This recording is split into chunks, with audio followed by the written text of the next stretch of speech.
Assalamualaikum warahmatullahi wabarakatuh. Halo semuanya, perkenalkan di sini kami dari kelompok 12 dengan saya Ira Cantika Tri Iswanti NIM 267 dan teman saya Finandita Putri Utami NIM 269. Nah, di sini kami akan mempresentasikan materi tentang anak berkebutuhan khusus ADD atau ADHD. Yang pertama yaitu pengertian ADD atau ADHD. Nah, ADHD ini singkatan dari Attention Deficit Hyperactive Disorder, yaitu suatu sindrom neuropsikiatrik yang banyak terjadi pada anak-anak. Biasanya gejala yang terjadi yaitu hiperaktif dan tingkah laku yang impulsif. Nah, ada beberapa hal yang harus diperhatikan terkait kemunculan gejala ADHD ini. Seperti yang pertama, ada gejala hiperaktivitas.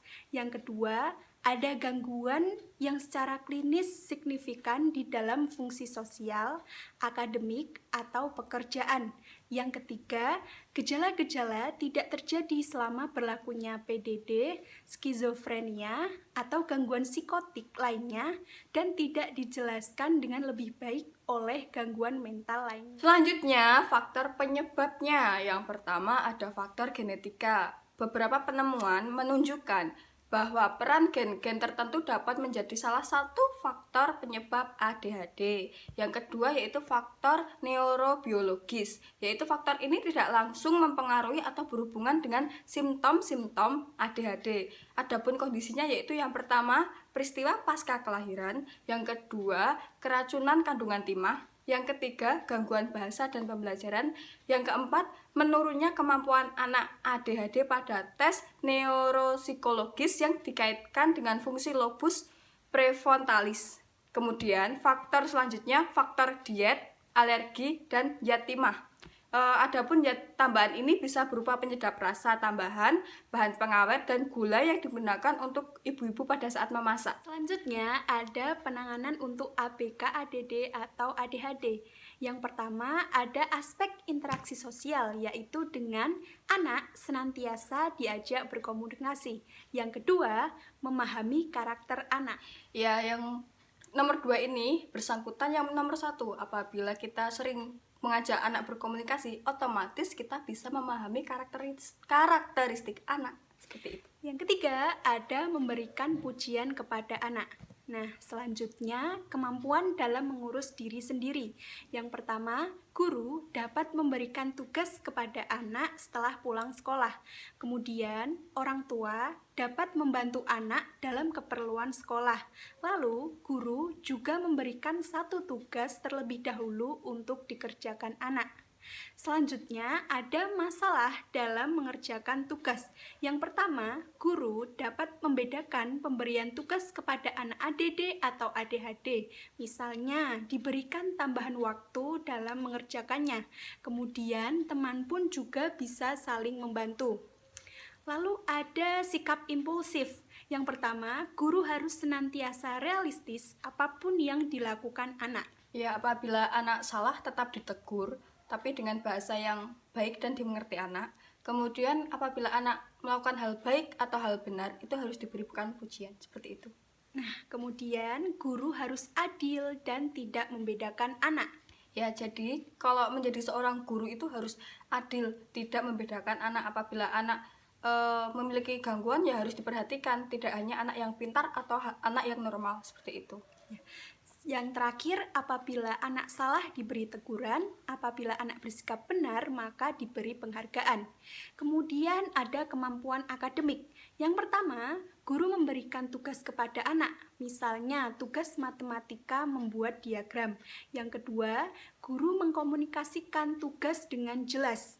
Kemudian ada ekspresi emosi. Yang pertama, guru harus bisa membatasi dalam memberikan perhatian kepada anak dan lebih mengoptimalkan pencegahan serta penanganan masalah ADD atau ADHD.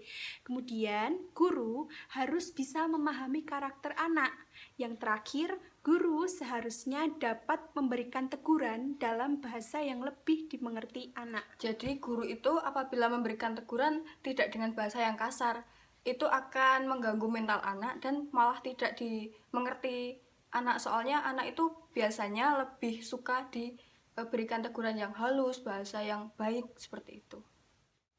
Selanjutnya, jenis ADD atau ADHD. Yang pertama, tipe anak yang tidak bisa memusatkan perhatian, sangat mudah terganggu perhatiannya, cenderung suka melamun, dan biasanya terjadi pada anak perempuan. Kemudian yang kedua, tipe anak yang hiperaktif dan impulsif. Tipe ini banyak terjadi pada anak-anak kecil. Kemudian yang ketiga, tipe gabungan. Anak ADHD sangat mudah terganggu perhatiannya, hiperaktif dan impulsif. Kebanyakan terjadi pada anak-anak. Kemudian, ADD atau ADHD ini memiliki kriteria. Yang pertama, kurang perhatian. Ciri-cirinya seperti sering gagal memperhatikan baik-baik terhadap sesuatu yang detail dan ceroboh. Ini tuh biasanya anak-anak yang mengalami ADHD ini kan ceroboh banget nih. Jadi tidak bisa memusatkan perhatiannya dengan baik. Jadi dia ceroboh seperti itu.